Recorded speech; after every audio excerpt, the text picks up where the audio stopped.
Salam sejahtera dan selamat datang sekali lagi ke channel ini Current CMY. Skandal rasuah di Sabah kembali menggemparkan negara.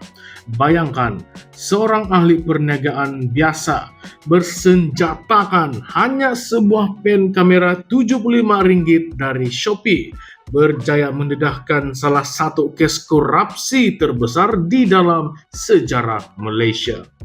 Tapi apa yang berlaku selepas itu lebih mengejutkan. Identitinya yang sepatutnya dilindungi telah dibocorkan oleh pihak berkuasa sendiri. Kenapakah ini terjadi? Adakah ini satu kesilapan atau memang ada niat tertentu di sebaliknya? Mari kita bongkar bersama isu ini di dalam video kali ini. Kisah ini bermula hampir 5 bulan yang lalu apabila seorang ahli perniagaan berusia 36 tahun memberanikan diri untuk menjadi pemberi maklumat yang mendedah skandal rasuah yang melibatkan ahli politik Sabah. Dengan hanya sebatang pen kamera, beliau merakam bukti yang cukup mengejutkan. Mungkin ada yang tertanya-tanya, kenapa dia sanggup ambil risiko sebesar ini? Menurutnya, ini bukan soal uang ataupun kepentingan pribadi, tetapi soal keadilan. Beliau sudah lama melihat bagaimana rasuah berleluasa di Sabah, khususnya di dalam sektor perlombongan, dan merasakan inilah masanya untuk bertindak. Namun, apa yang mengejutkan ialah selepas pendedahan itu, identiti beliau yang sepatutnya dilindungi di bawah Akta Perlindungan Pemberi Maklumat telah pun didedahkan. Pada awalnya, bekas Ketua Pesuruhjaya SPRM Latifah Koya hanya menyebutnya sebagai Albert untuk melindungi dirinya daripada sebarang ancaman. Tetapi beberapa jam selepas itu, Ketua Pesuruhjaya SPRM Tan Sri Azam Baki mendedahkan nama keluarganya di dalam satu sidang media. Sekarang coba kita pikir sebentar, adakah ini satu tindakan cuai ataupun sememangnya disengajakan? Bayangkan kalau Anda berada di dalam situasi Albert. Beliau seorang bapa kepada 2 anak, dan sebelum ini dia sudah pernah pun menerima ugutan bunuh. Bila identitinya terbongkar, risiko ini nampaknya menjadi semakin besar. Malah selepas video pendedahan itu tular, beliau mendakwa kerajaan Sabah melancarkan serangan balas terhadapnya melalui kampanye media sosial, mendedahkan butiran pribadi, aset, malah ada yang menyebarkan maklumat palsu untuk menjatuhkan kredibilitinya. Kenapakah hal ini terjadi sampai begini sekali? Kalau benar dia hanya seorang ahli perniagaan biasa yang menipu, kenapa kerajaan perlu bersusah payah untuk memburukkan namanya? Lebih menarik lagi, selepas membuat pendedahan, Albert terus melangkah ke hadapan. Beliau merancang untuk memberikan keterangan kepada SPRM dan setakat ini sudah mengeluarkan 9 video serta pelbagai tangkapan layar ataupun screenshot message WhatsApp sebagai bukti. Video terbaru pula membabitkan Speaker Dewan Undangan Negeri Sabah, yaitu Kazim Yahya. Dengan bukti yang semakin menimbun, beliau mendakwa bahwa dirinya merasuah ahli politik Sabah sebagai pertukaran untuk mendapatkan lesen cari gali mineral. Sekali lagi, perkara ini menimbulkan persoalan.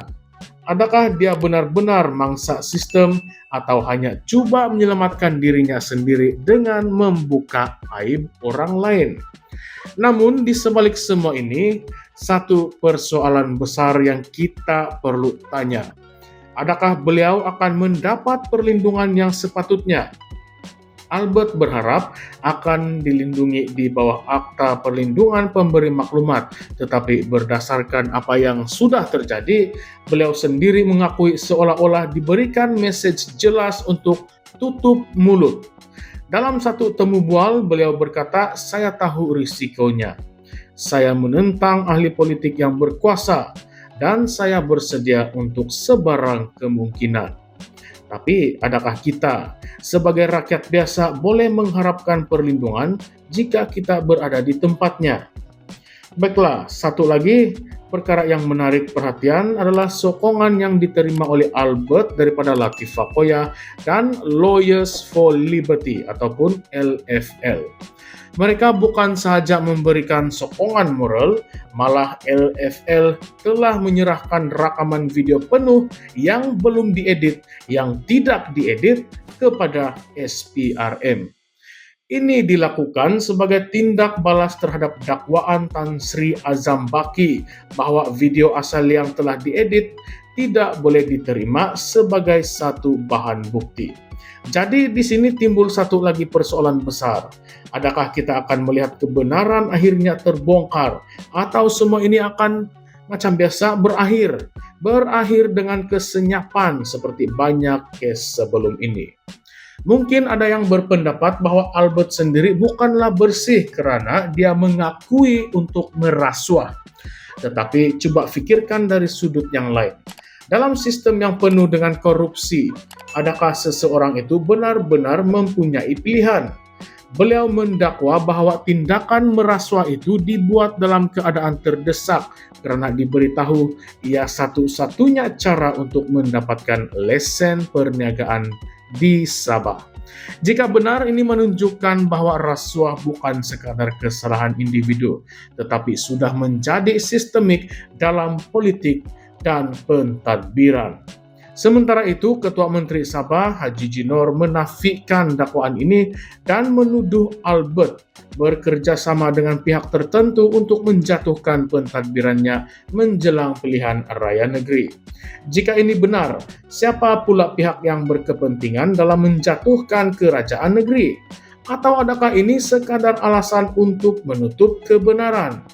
Apa yang pasti, isu ini menimbulkan banyak persoalan yang perlu kita pikirkan. Adakah akta perlindungan pemberi maklumat benar-benar berfungsi jika pemberi maklumat sendiri tidak selamat? Adakah dedahan seperti ini boleh mengubah budaya rasuah dalam politik kita, atau akhirnya individu seperti Albert hanya akan dilupakan begitu sahaja? Dan persoalan terbesar, adakah kita benar-benar akan melihat tindakan undang-undang terhadap ikan besar dalam skandal ini, atau adakah semuanya akan disapu di bawah karpet seperti biasa? Maksudnya tiada apa-apa yang berlaku, hanya berlalu begitu sahaja. Jadi apakah pendapat Anda semua? Adakah Albert seorang hero yang berani menentang rasuah, atau adakah dia hanya seseorang yang coba menyelamatkan dirinya daripada terperangkap dalam sistem yang korup? Dan yang lebih penting, adakah pendedahan ini akan membawa perubahan atau hanya menjadi satu lagi kisah yang akhirnya dilupakan? Komen di bawah dan jangan lupa untuk like, share, dan subscribe kepada channel ini untuk lebih banyak perbincangan panas seperti ini. Sampai jumpa di video yang seterusnya. Sekian saja semua. Terima kasih.